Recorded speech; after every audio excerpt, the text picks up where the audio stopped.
Magandang umaga sa ating lahat. Sa lahat ng mga nagwagi sa Pasig Lakas, congratulations sa ating mga atletang empleyado. At morning Vice Mayor Dodot sa ating City Council.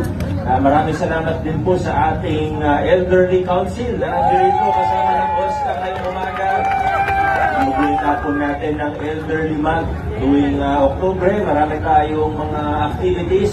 Tingnan nyo na lang po sa page ng OSCA at sa page ng PIO para sa mga announcements po natin. Pero siyempre, ating Elderly Council ay lagi pong nandyan para tulungan at gabayan tayo, pati sa mga pulisiya ng ating lungsod. Inukonsulta po natin sila pagdating sa mga programa natin para sa senior citizens. Maraming salamat sa Elderly Council natin.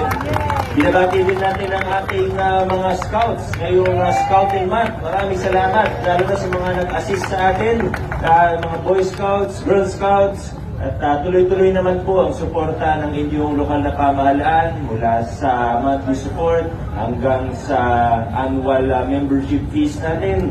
Hindi naman natin makakalimutan yung mga tulong sa ating scouts, lalo na nandiyan si Rover Scout Paul, si Nogat,